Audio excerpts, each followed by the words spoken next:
বিউটিছ kitchen চেনেলটোলৈ আপোনালোক সকলোকে মই পুনৰবাৰ স্বাগতম জনাইছোঁ। আশা কৰোঁ সকলো ভালেই আছে। আজি মই আপোনালোকলৈ লৈ আহিছোঁ অলপ বেলেগ ধৰণৰ এটা ৰেচিপি। দেখি বাৰু গম পাইছেনে এয়া কি হয়? নিশ্চয় চিনি পাইছে। এয়া হ'ল আহোম সম্প্ৰদায়ৰ এবিধ লোকপানীয়।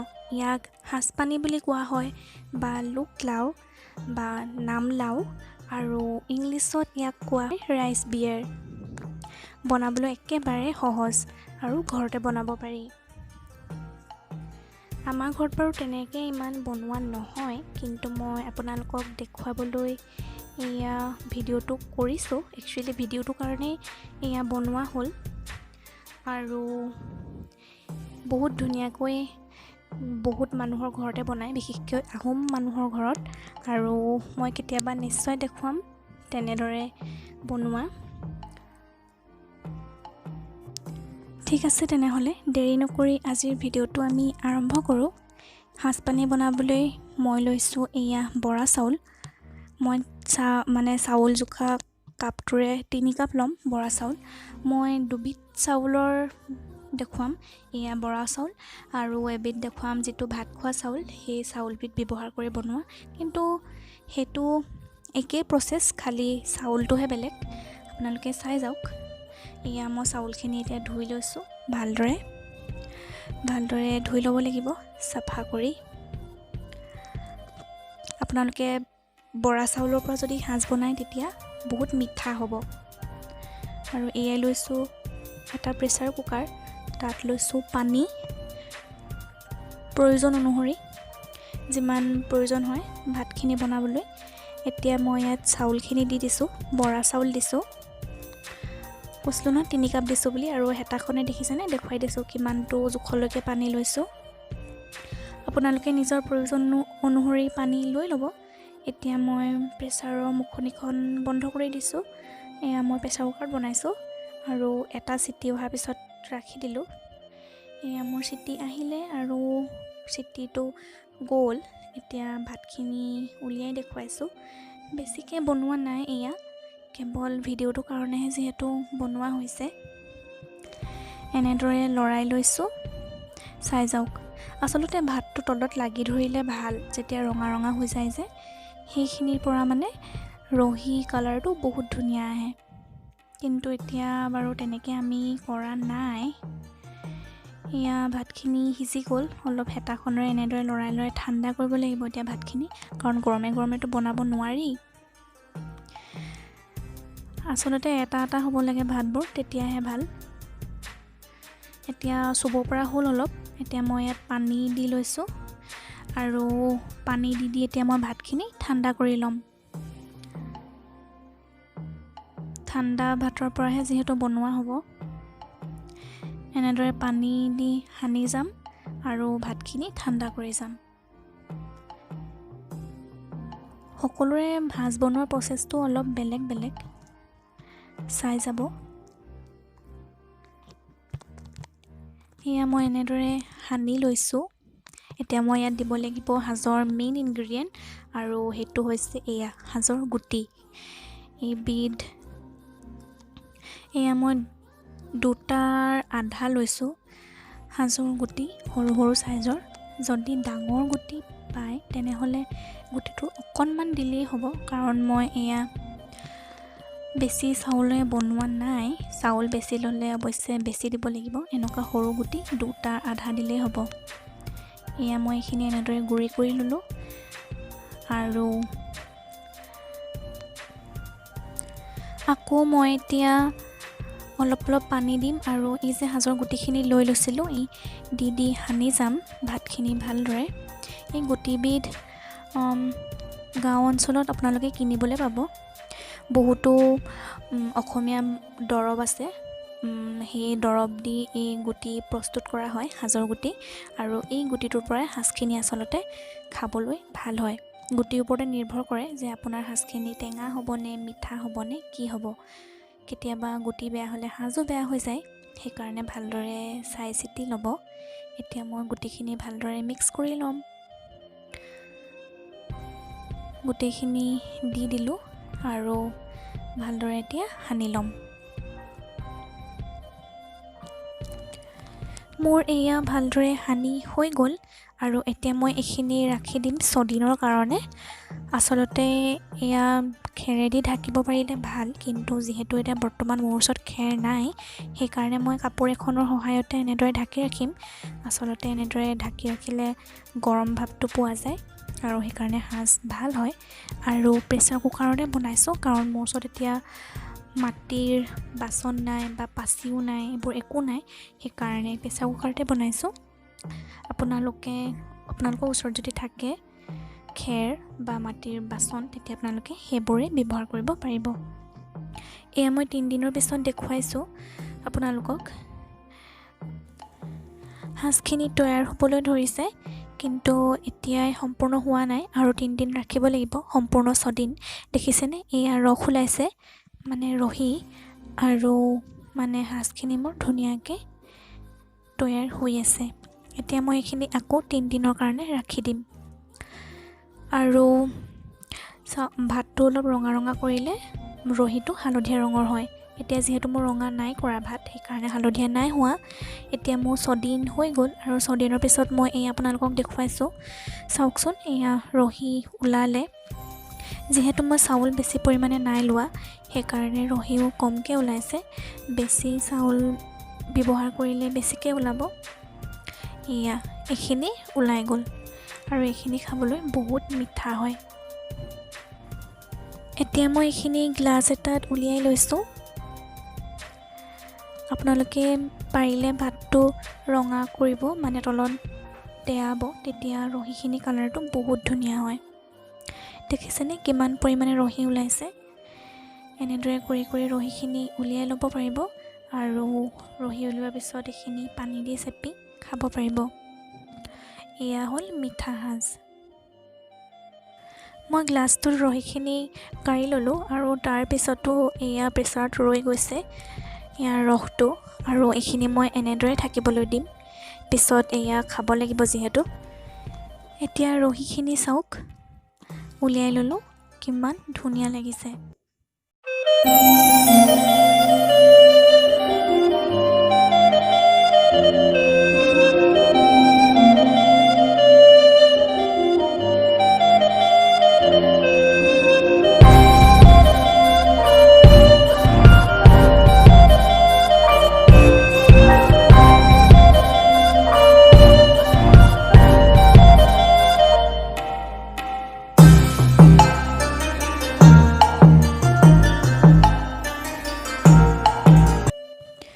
ঠিক আছে, এয়া মোৰ বৰা চাউলৰ সাজ ৰেডি হৈ গ'ল, আৰু মই এতিয়া আপোনালোকক দেখুৱাম ভাত খোৱা চাউলৰ পৰা বনোৱা সাজ। আৰু বৰা চাউলৰ পৰা সাজ বনাবলৈ মোক লাগিলে মাত্ৰ 6 দিন। এদিন বনাই মেলি ৰাখি দিয়াৰ পিছত আৰু 5 দিন ৰাখিলে আপোনালোকৰ বৰা চাউলৰ সাজ একেবাৰে ৰেডি হৈ যাব। আৰু 2 বিধ চাউলৰ সাজ বনাবলৈ এতিয়া ভাত খোৱা চাউলৰ পৰা বনোৱা সাজৰ ৰেচিপি চাওঁ আহক। এয়া মই ভাত বনাই ল'লোঁ। এইবাৰ মই সাজ বনাম এটা চচপেনত। এয়া চাউল মই প্ৰায় 3 কেজি লৈছিলোঁ, আৰু এইখিনি বনাই হৈ গ'ল। মই বনোৱাটো বাৰু দেখুওৱা নাই, ভাত বনোৱাটো জানেই আৰু কেনেকৈ বনায়। এতিয়া মই এনেদৰে তলতে উলিয়াই লৈছোঁ, যিহেতু 3 কেজি চাউল, সেইকাৰণে এনেদৰে তলত উলিয়াই লৈছোঁ এখন ত্ৰিপাল পাৰি লৈ। আৰু এনেদৰে এতিয়া মাৰি এডালৰ সহায়ত মেলি দিছোঁ ভাতখিনি, যাতে ঠাণ্ডা হয়। ঠাণ্ডা হ'লেহে আচলতে সাজ হ'ব ধুনীয়া।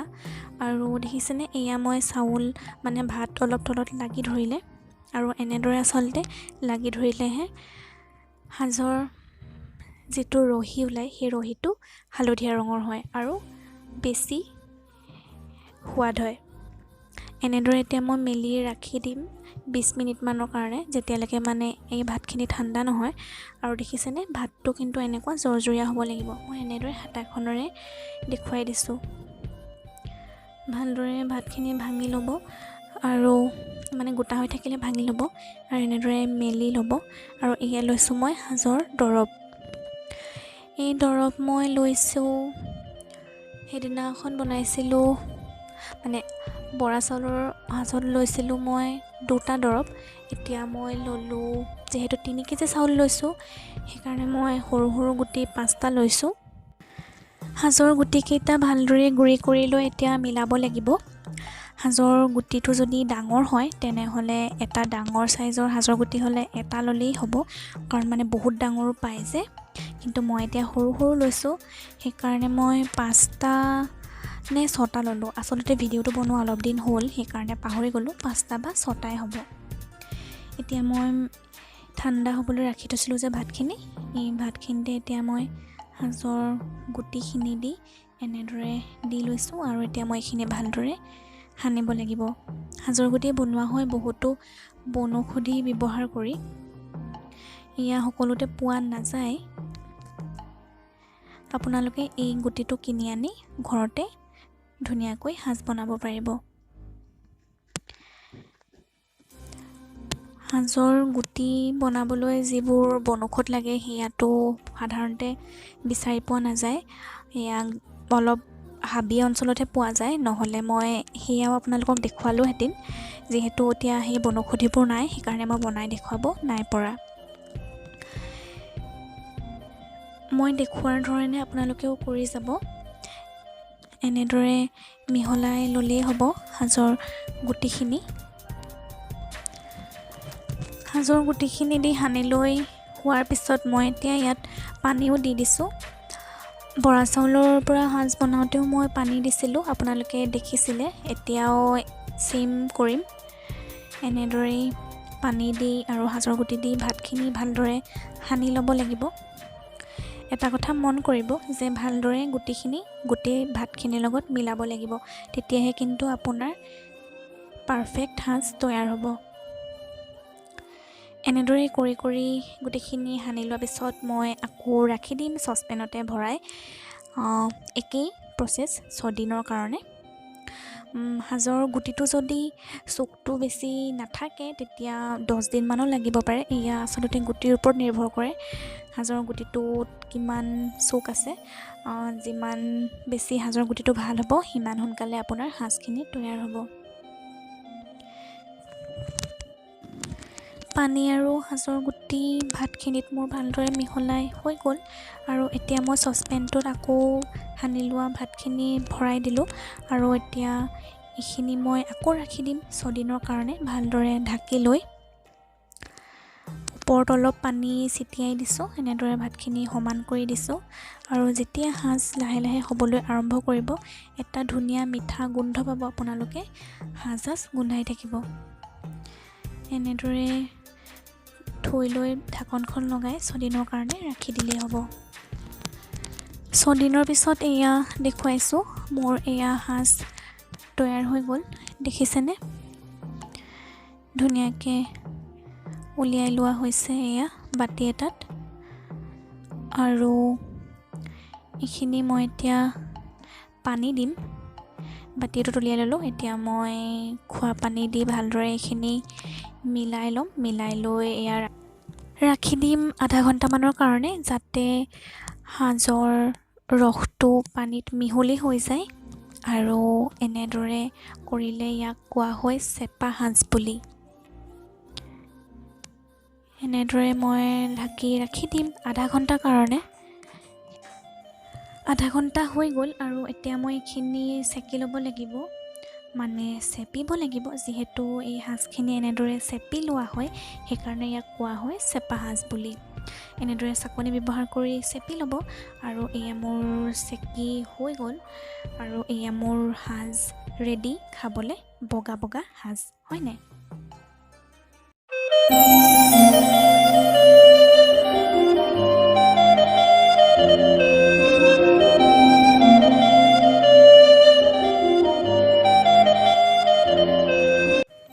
এয়া হৈ গ'ল মোৰ সাজ ৰেডি। অকল সাজ দেখালেই নহ'ব নহয়, হয়নে? সাজৰ লগত খাবলৈ বেলেগ ৰেচিপি এটাওতো দেখাব লাগিব। মই বনাইছিলোঁ সৰিয়হ আৰু মাছ, সেয়া বাৰু বেছি দীঘলীয়া নকৰোঁ, শ্বৰ্টকৈ দেখুৱাম একো নোকোৱাকৈ। ইনগ্ৰিডিয়েণ্টখিনি মই কৈ দিছোঁ: মাছ, সৰিয়হ বটা, জলকীয়া, আদা নহৰু পেষ্ট, পিঁয়াজ, নৰসিংহ পাত, মিঠাতেল, হালধি, নিমখ আৰু পানী আৰু মাছ। তাৰ বাহিৰে একোৰেই প্ৰয়োজন নাই। চাই যাওক ভিডিঅ'টো, একেবাৰে ইজি বনাবলৈ সৰিয়হ মাছ। আৰু আপোনালোকে চাই থাকিলে গম পাব আৰু নিশ্চয় এনেদৰে ট্ৰাই কৰিব।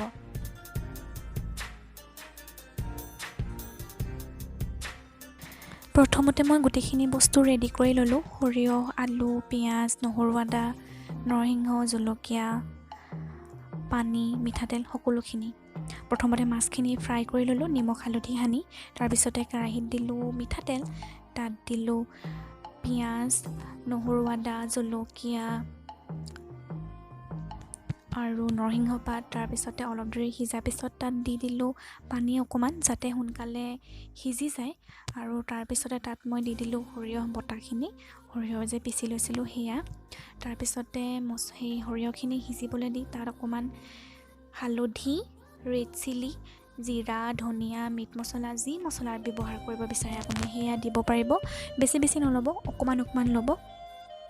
আৰু সেয়া দি লৈ আলুখিনি তাত দি তাৰপিছতে তাত দিব লাগিব নিমখ প্ৰয়োজন অনুসৰি, মানে সোৱাদ অনুসৰি। আৰু তাৰপিছত তাত দি দিব আলুখিনি অলপ সিজিব লাগিব, আৰু সিজাৰ পিছত তাত দিব লাগিব পানী, আৰু যিমান পৰিমাণৰ গ্ৰেভি বিচাৰে সিমান পৰিমাণে পানী দিব। আৰু তাৰপিছতে তাত ফ্ৰাই কৰি লোৱা মাছকেইপিচ দি দিব। আৰু তাৰপিছত আপোনাৰ সৰিয়হ আৰু মাছৰ ডিছটো ৰেডি। অলপ দেৰি ৰাখিব লাগিব মাছ দিয়াৰ পিছত 5-10 মিনিট, তেতিয়াহে মাছৰ সোৱাদটো সোমাব। এবাৰ নিশ্চয় ট্ৰাই কৰিব।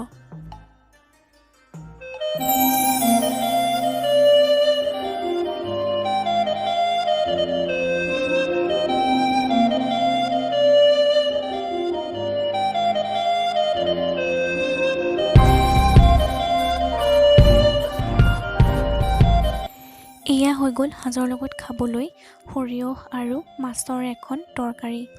আৰু তাৰ বাহিৰেও সাজৰ লগত খাব পাৰি এয়া জাতিলাওৰ বাকলিৰ চাটনি। মই লিংকটো ডেছক্ৰিপশ্যন বক্সত দি দিম, মই আচলতে দি থৈছোঁ ভিডিঅ'টো। এয়া হ'ল কোমোৰা আৰু কুকুৰা মাংস। এয়া হ'ল কুকুৰা মাংস ফ্ৰাই চয়াবিনৰ লগত। আৰু এয়া হৈছে মাছ ফ্ৰাই। ভিডিঅ'কেইটাৰ লিংক মই ডেছক্ৰিপশ্যন বক্সত দি দিম। আৰু এয়া হৈছে ফুলকবি, মাছ আৰু দৈ, আচলতে দৈৰ সৈতে মাছ। আৰু এয়া হৈছে ৰঙালাওৰ লগত মাছৰ ৰেচিপি।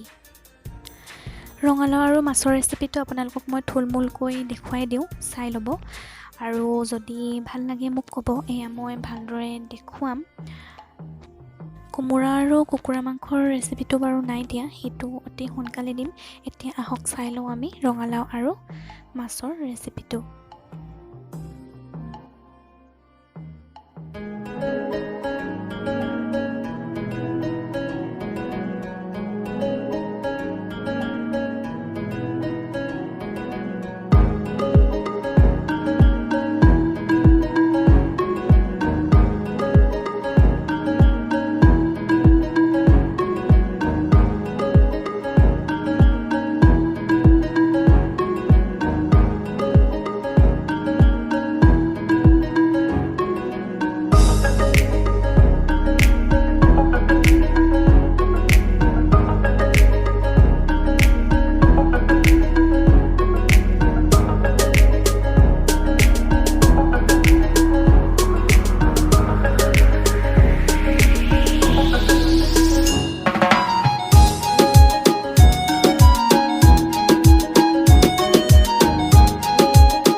আশা কৰোঁ আপোনালোকে ৰঙালাওৰ লগত মাছৰ এই ৰেচিপিটো থুলমূলকৈ চাই ভাল পালে, আৰু নিশ্চয় এনেদৰে সাজৰ লগত বনাই চাব। আৰু এয়া হ'ল ৰহি সাজ। মই কাঁহৰ কাঁহী আৰু বাতি এটাত উলিয়াই দেখাইছোঁ। এইখিনি বাৰু হালধীয়াই হৈছে, ভাত খোৱা চাউলৰ পৰা বনাইছিলোঁ যে, সেইখিনি সাজৰ এয়া ৰহি হয়। কিন্তু যিহেতু মই মোবাইলত ভিডিঅ' কৰিছোঁ আৰু ফ্লাছটো জ্বলাই দিছোঁ মোবাইলৰ, সেইকাৰণে কালাৰটো বগা বগা আহিছে। কিন্তু মই ফটো এখন দেখাম আপোনালোকক, সেই তাত কিন্তু হালধীয়াই লাগিছে দেখুৱাবলৈ। আশা কৰোঁ আপোনালোকে সম্পূৰ্ণ ভিডিঅ'টো চাই ভাল পালে, আৰু মোক কমেণ্ট কৰি জনাব নিশ্চয় কেনেকুৱা লাগিল, আৰু ঘৰতো এবাৰ চেষ্টা কৰিব। আৰু মোৰ চেনেলটো যাতে ছাবস্ক্ৰাইব কৰি দিয়ে, যাতে আহিবলগীয়া সকলো ন'টিফিকেশ্যন আপুনি পোনপ্ৰথমে পায়। আৰু মোৰ ভিডিঅ'টোত লাইক এটা কৰি দিব। আজিলৈ আহোঁ তেনেহ'লে পুনৰ লগ পাম এটা নতুন ৰেচিপিৰ সৈতে। আজিৰ ভিডিঅ'টো চোৱাৰ বাবে বহুত বহুত ধন্যবাদ।